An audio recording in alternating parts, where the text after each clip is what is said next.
Don't look now, but St. Louis is about to turn 250 years old. In some ways, I'd say she looks not so good. Other ways, I'd say she looks a spry 250. They kicked off the STL250 last night. Executive Director is Erin Budde. Erin, welcome to KTRS. Great. Nice to be here. Tell us about STL250. So STL250 is the nonprofit that was formed to be the master of ceremonies for the 2014 250th celebration. I know, but let's see how good math you are. Well, how many years ago is 250? That would be 249. 249. What year is that? 1764. How'd I do? Pretty good. All right. Was it not February 14th? So debatable. Historians actually quibble over whether it was the 14th or the 15th.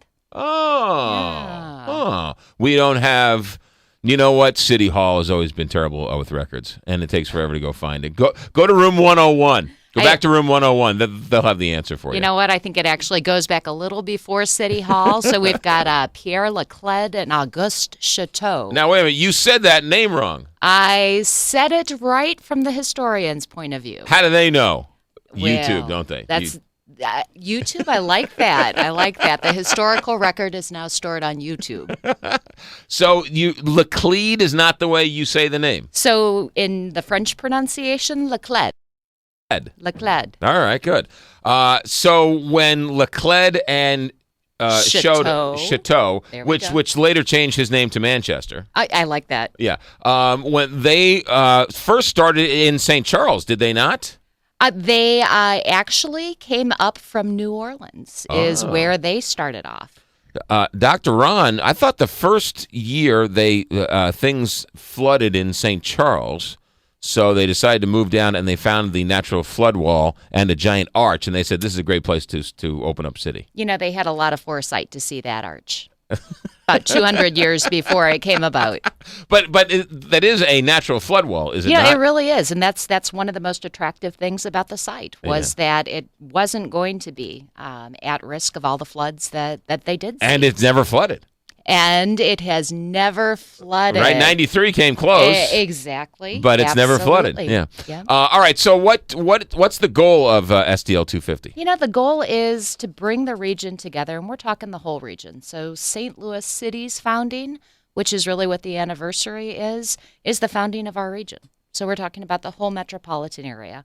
And we are inviting institutions, whether they are neighborhoods or governments or churches or nonprofits, to come together and be a part of the celebration, from grassroots kinds of events and learning opportunities and service projects all the way to the grand scale ones. It's going to start on New Year's Eve. It is. So we're bookending the celebration year in partnership with Grand Center at their family-friendly first night events. Right. So that'll actually start this year. The clock is off and running. And what are we going to do for Valentine's Day? So Valentine's Day weekend is going to be a heck of a lot of fun. We being about 200 to 300 volunteers who have been working on this for really 3 years, have great plans. It'll start on Friday, the 14th, which will be Valentine's night, with a new way to re-embrace our winter. It's a Burn in Love festival. It'll be located in Forest Park. It will include they have drugs for that now, you know. For a burning love. Nice. They have shots for that. Very nice. Well, actually, this I got 1 million of them today. Stumped the speaker. Nice. So think about Art Hill. Back in the 150th anniversary, Art Hill was actually the location for what was called the Pageant and Mask. It had about 8,000 cast members that were members of the community, and about 400,000 people came out and watched it over the course of 3 nights. And that celebration really was attributed with the founding of the Muni. You know, it's so really, really neat. Everybody figured out that they like to come together and see that performance outside. So we're going to take over Art Hill for the Burn in Love Festival.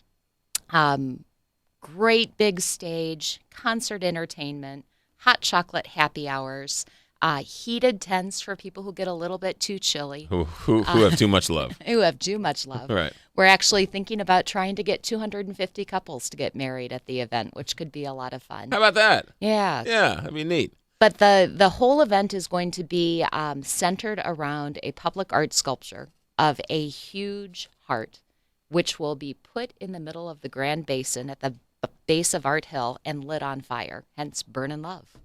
Is it going to stay there? No, it'll be there for this festival, but I'll tell you what, this whole year is going to be about St. Louis telling us what they like, what they want to celebrate, what they want to learn. So if they ask for it back, it'll come back. Erin Budde is the executive director of STL250. I'm assuming you need all sorts of help and all sorts of volunteers. We do. So we've got a great website that's live. It's STL250.org.